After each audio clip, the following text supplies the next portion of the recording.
Hello friends, welcome to my channel. In this video, we will discuss some miscellaneous multiple choice questions. So let's start. Who is known as the father of English poetry? Father of English poetry के नाम से किसको जाना जाता है? तो इसमें हमारा राइट आंसर क्या होगा? William Langland, Geoffrey Chaucer, John Gower और एडमंड स्पेंसर. तो right answer is Geoffrey Chaucer. Geoffrey Chaucer is known as the father of English poetry. Chaucer को फादर ऑफ इंग्लिश पोएट्री के नाम से जानते हैं. विलियम लैंगलैंड और जॉन गोवर जो थे वो चौसर के ही कंटेम्पररी राइटर्स थे और एडमंड स्पेंसर जो है वो एलिजाबेथन राइटर हैं. Next, which is the oldest non poem in English literature? English literature में ओल्डेस्ट पोयम को जाना जाता है. उसमें कौन सा ओल्डेस्ट पोयम है? Beowulf, Seafarer, the Wanderer, dream of the rood. तो हमारा राइट आंसर क्या हो जाएगा? Beowulf. Beowulf is known as the oldest poem of English literature.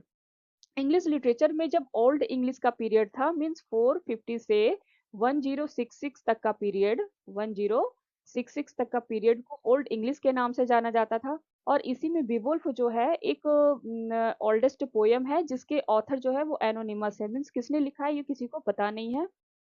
तो right answer is Beowulf. Next,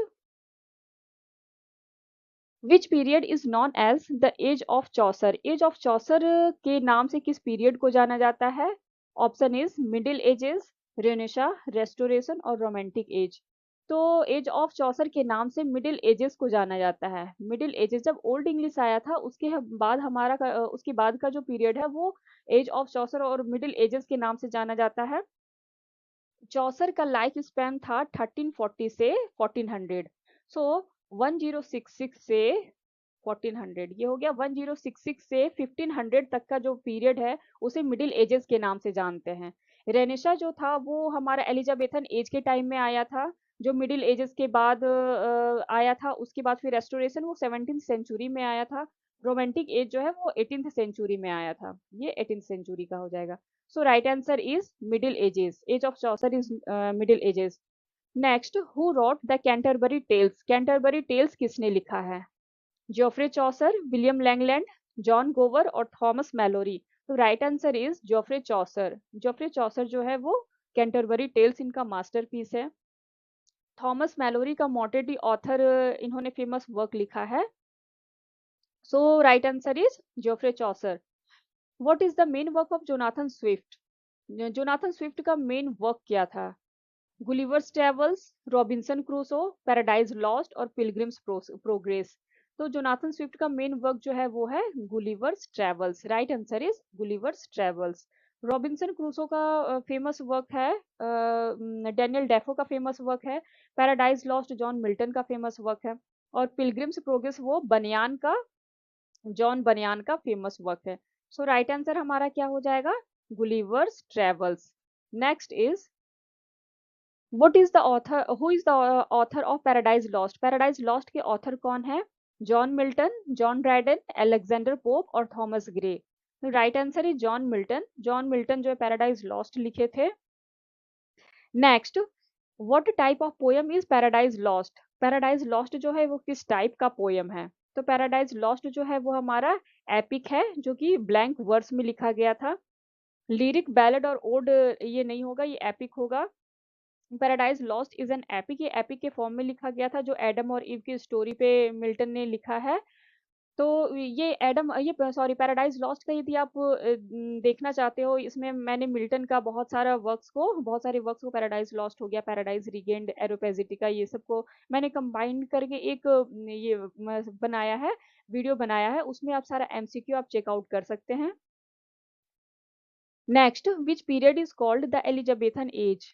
Elizabethan age किस period को कहा जाता है? Age of Shakespeare, age of Milton, age of Pope और रोमांटिक एज. तो एलिजाबेथन एज के नाम से हम एज ऑफ शेक्सपियर को जानते हैं. एज ऑफ शेक्सपियर को ही एलिजाबेथन एज के नाम से जाना जाता है जिसमें रेनेसा भी आया था. Next, who wrote a modest proposal? A modest proposal किसने लिखा?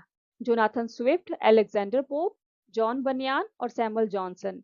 तो right answer is Jonathan Swift. Jonathan Swift का ही अ मॉडेस्ट प्रपोजल है.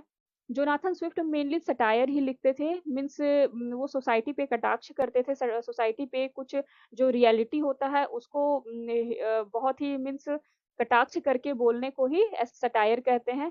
तो जोनाथन स्विफ्ट का सबसे मेन वर्क गुलिवर्स ट्रैवल्स है, अ मॉडेस्ट प्रपोजल, ये सब इनका फेमस वर्क है जो मेनली सटायर ही होता था। Next, which novel is written by Daniel Defoe? Daniel Defoe का कौन सा नॉवेल लिखा हुआ है? Pamela, Robinson Crusoe, Moll Flanders और बीएनसी बोथ। तो हमारा राइट आंसर हो जाएगा Robinson Crusoe. Robinson Crusoe is the novel written by Daniel Defoe. Pamela जो है वो सैमुअल रिचर्डसन लिखा हुआ, सैमुअल रिचर्डसन का लिखा हुआ पामेला है। मॉल फ्लैंडर्स भी डैनियल डेफो का ही लिखा हुआ है। तो ये हमारा राइट आंसर क्या हो जाएगा? बीएनसी बोथ, दोनों, ये दोनों ना, both works are written by Daniel Defoe, so right answer is B and C both. Okay, B and C both. Next, who wrote Pamela? देखिए मैंने लास्ट स्लाइड में बताया सैमुअल रिचर्डसन का फेमस वर्क पामेला है। तो पामेला किसका लिखा हुआ वर्क है? सैमुअल रिचर्डसन का। अच्छा, इसमें आंसर भी दिया हुआ है, कोई नहीं, आप इसे थोड़ा इग्नोर कर लेना। Who wrote Pamela? Samuel Richardson, Samuel Richardson का लिखा हुआ है। Who is the author of Tom Jones? Tom Jones के ऑथर कौन है? Henry Fielding, Daniel Defoe, Samuel Johnson और विलियम ब्लेक। तो टॉम जॉन्स के राइटर जो है वो है ऑथर हमारे हेनरी फील्डिंग है। Right answer is Henry Fielding. Next, what is the main characteristic of the new classical age? New classical as का मेन कैरेक्टरिस्टिक क्या था? Reason and order, emotion and nature, imagination और super natural. तो new classical जो था वो जो हमारे इसमें देखिए इसमें ना दो वर्ड से बने हुए, न्यू और क्लासिकल।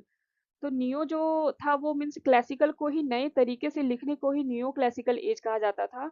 और क्योंकि उसमें जो पुराने जितने राइटर्स थे उनका जो वर्क्स था उसको बहुत ही रीजनेबल तरीके से और बहुत ही एक सीक्वेंस में ऑर्डर में रख कर के लिखा गया था, इसके लिए ये जो एज था ना इसे age of reason and order कहते थे। Emotion and nature, imagination, super natural, ये सब हमारे 18th सेंचुरी में आ जाते हैं। ये हमारे सारे 18th सेंचुरी के आ जाएंगे। Next, who wrote the rip off the lock? Rip off the lock किसका लिखा हुआ वर्क है? Alexander pope, John Dryden, Jonathan Swift और एडवर्ड स्पेंसर। तो right answer is Alexander pope. Alexander pope का जो है वो रेप ऑफ द लॉक लिखा हुआ है। Next, who wrote Elegy written in a country churchyard? Elegy written in country churchyard किसका लिखा हुआ वर्क है? Thomas Gray, William Blake, Oliver Goldsmith और जॉन किट्स। तो right answer is Thomas Gray. Thomas Gray का ही लिखा हुआ है Elegy written in country churchyard. Next, which movement began with Wordsworth and Coleridge? Wordsworth and Coleridge से कौन सा मूवमेंट स्टार्ट हुआ था हमारा? रोमांटिक, विक्टोरियन, मॉडर्न और नियो क्लासिकल। तो हमारा राइट आंसर हो जाएगा रोमांटिक एज। रोमांटिक एज, उसके बाद रोमांटिक के बाद विक्टोरियन आया था, उसके बाद हमारा मॉडर्न आया था। नियो क्लासिकल एज जो है वो 17th सेंचुरी को कहते हैं, 18th सेंचुरी को हम रोमांटिक एज कहते हैं। और इसी एज के साथ वर्ड्सवर्थ और कॉलेरिज आया था सबसे पहले 1798। रोमांटिक एज का हो जाएगा 1798 से 1832 तक का एज को हम रोमांटिक एज के नाम से जानते हैं। विक्टोरियन एज जो है वो 19th सेंचुरी को कहते हैं और मॉडर्न जो है वो उसे हम 20th सेंचुरी के नाम से जानते हैं। तो कॉलेरिज और वर्ड्सवर्थ के साथ जब लिरिकल बैलेड आया था 1798 में, तो उसके साथ ही रोमांटिक एज का स्टार्टिंग माना गया है। तो right answer is romantic. Next, who rot lyrical ballad? देखिए मैंने लास्ट में बताया, अभी प्रीवियस स्लाइड में बताया है, लिरिकल बैलेड किसने लिखा है? Wordsworth and Coleridge, Byron and Shelley, Keats and Blake and Swift and Pope. तो right answer is Wordsworth and Coleridge. Wordsworth and Coleridge का दोनों का पोएम्स को कंबाइंड करके लिरिकल बैलेड बनाया गया था जो कि 1798 में आया था। ये आया था 1798 में। वर्ड्सवर्थ ने इसमें 19 पोएम्स लिखे हैं और कॉलेरिज ने इसमें 4 पोएम लिखे हैं। टोटल जो है वो 23 पोएम थे लिरिकल बैलेड में। सबसे पहला पोएम इसका राइम ऑफ एंशिएंट मैरिनर जो कि कॉलेरिज का था वो था, और सबसे लास्ट पोएम जो है वो टिंटर नबे वर्ड्सवर्थ का था। टोटल 23, इसमें 19 वर्ड्सवर्थ का, 4 कॉलेरिज का। So right answer is Wordsworth and Coleridge. Next, who wrote the rime of ancient mariner? S T. Coleridge, William Wordsworth, John Keats और पी.बी. शैली। तो right answer is S T. Coleridge. S T. Coleridge, और ये lyrical ballad का सबसे first poem है। Next, who wrote pride and prejudice? Pride and prejudice जो novel है वो किसने लिखा? Jane Austen, Emily Bronte, Charlotte Bronte और मैरी शैली। तो राइट आंसर है जेन ऑस्टन। जेन ऑस्टन का ही लिखा हुआ प्राइड एंड प्रेजुडिस है। Next, who wrote Frankenstein? Frankenstein किसका लिखा हुआ है? Mary Shelley, Emily Bronte, Charlotte Bronte और एलिजाबेथ गैस्कल। तो फ्रैंकेस्टियन जो है वो मैरी शैली का लिखा हुआ है और ये एक गौदिक नॉवल था। ये एक गौदिक नॉवल था। गौदिक क्या होता है? जो कि फुल ऑफ हॉरर से भरा हुआ रहता है। जैसा कि हम कोई हॉरर मूवी देखते हैं ना, उसमें एक बड़ा सा कैसल होता है, मीन्स बड़ा सा यदि आपको किला दिखा दिया जाएगा, एकदम सुनसान इलाका, हवा चल रही है ऐसे, और म्यूजिक भी उसका उसी टाइप का होता है। तो ये गौदिक नॉवल भी उसी टाइप का होता था कि मीन्स पूरे उसमें हॉरर वाले सीन होते थे। और फ्रैंकेस्टियन जो है वैसे ही गौदिक नॉवल ही है, मैरी शैली का लिखा हुआ। So correct answer is Mary Shelley. Next, who wrote Don Juan? Don Juan किसने लिखा है? Lord Byron, PB Shelley, John Keats और विलियम वर्ड्सवर्थ। तो डॉन जुआन जो है वो लॉर्ड बायरन का लिखा हुआ वर्क है। Next, who wrote Ode to a Nightingale? Ode to a Nightingale किसका लिखा हुआ है? John Keats, PB Shelley, William Blake और लॉर्ड बायरन। तो right answer is John Keats. John Keats का ही ओड टू अ नाइटिंगल लिखा है। Next, who wrote David Copperfield? David Copperfield किसने लिखा? David Copperfield Charles Dickens, Thomas Hardy, George Eliot और Oscar Wilde. किसका लिखा हुआ है? Right answer is Charles Dickens. Charles Dickens का लिखा हुआ डेविड डेविड कॉपरफील्ड है। और चार्ल्स डिकन्स जो है ये ऑटोबायोग्राफिकल पोयम माना जाता है उनका। Charles Dickens, David Copperfield Charles Dickens का ऑटोबायोग्राफिकल पोयम माना जाता है इसको। और ये इनका मास्टरपीस भी है। So right answer is Charles Dickens. Next, who wrote Jane Eyre? Jane Eyre किसने लिखा? Charlotte Bronte, Emily Bronte, Anne Bronte और जेन ऑस्टन। तो right answer is Charlotte Bronte. Jane Eyre जो है वो शैलोट ब्रॉन्टी का लिखा हुआ है। शैलोट ब्रॉन्टी, एमिली और एन ब्रॉन्टी तीनों जो है वो ब्रॉन्टी सिस्टर के नाम से जाने जाते हैं। इसे ये लिटरेचर में ब्रॉन्टी सिस्टर के नाम से जाने जाते हैं। और ये सब जो है ना वो मेल स्यूडोनिम से स्यूडोनिम अपना करके लिखती थी। मीन्स अपने अपने नाम को इन तीनों बहनों ने चेंज कर रखा था और ये मेल के पेन नेम से लिखती थी, मेल के नाम से लिखती थी। उस टाइम में सोसाइटी में ऐसा था ना, क्या वुमेन को बहुत अंडर एस्टिमेट किया जाता था कि उसके राइटिंग को कोई प्रेफरेंस नहीं देता था। सब अंडर एस्टिमेट करते थे कि वुमेन है तो क्या ही वो लिखेगी, ऐसे करके। तो ये जेंडर बायस से बचने के लिए तीनों एमिली से ब्रॉन्टी सिस्टर तीनों मेल का स्यूडोनिम अपना करके ये लिखती थी। Next, who rot Wuthering height? Wuthering height किसका लिखा हुआ है? वुदरिंग हाइट ब्रॉन्टी सिस्टर का ही लिखा हुआ है, जिसमें से एमिली ब्रॉन्टी, सैलोट ब्रॉन्टी, एन ब्रॉन्टी तीनों ब्रॉन्टी सिस्टर हो गई। और ये हमारे जॉर्ज इलियट, ये जॉर्ज इलियट हो गई। तो वुदरिंग हाइट ये एमिली ब्रॉन्टी का लिखा हुआ है। एमिली ब्रॉन्टी का हो गया। और ये जॉर्ज इलियट जो है ये भी एक मेल स्यूडोनिम ही अपनाती थी और इनका नाम था मैरी एन इवांस। ये इनका ओरिजिनल नेम था और ये जॉर्ज इलियट के नाम से लिखती थी ऐसे। So right answer is Emily Bronte. Next, who wrote Tess of d'Urbervilles? Tess of d'Urbervilles किसने लिखा है? Thomas Hardy, Charles Dickens, George Eliot और ऑस्कर वाइल्ड। तो correct answer is Thomas Hardy. Thomas Hardy का लिखा हुआ Tess of d'Urbervilles है। George sorry, इसका चार्ल्स डिकेंस का तो फेमस मैंने इसमें बताया। क्या इनका ऑटोबायोग्राफिकल पोयम है एक, डेविड कॉपरफील्ड, वो हो गया आपका। George Eliot, Mary Ann Evans जिनका पेन नेम था वो मैं आगे बताऊंगी, आगे स्लाइड में इनका वर्क मैंने इसमें दे रखा है। और ऑस्कर वाइल्ड का भी the importance of being Earnest वगैरह, इनका बहुत सारा डोरियन ग्रे करके ऐसा वर्क्स है इनका, तो उसे हम आगे देखेंगे। Next, who wrote the importance of being Earnest? देखिए मैंने बताया ना भी the importance of being Earnest ये इनका लिखा हुआ है। तो Oscar Wilde, GB Shaw, Charles Dickens and Thomas Hardy. तो correct answer is Oscar Wilde. Oscar Wilde का है the importance of being Earnest. Next, who wrote Ulysses? Ulysses किसने लिखा? James Joyce, TS Eliot, DH Lawrence और Virginia Woolf. तो correct answer is James Joyce. James Joyce का है Ulysses इनका writer, sorry, Ulysses के राइटर जेम्स जॉयस है। Correct answer is James Joyce. Next, who wrote the Waste Land? Waste Land किसका लिखा हुआ है? T S Eliot, Ezra Pound, W B Yeats, James Joyce. इसमें नीचे आंसर शो हो रहे हैं, कोई नहीं। द वेस्टलैंड किसका लिखा हुआ है? टीएस इलियट का। ओके, ये 1922 में आया था वेस्टलैंड, और इसके पांच भागों में से ऐसे बांटा गया था।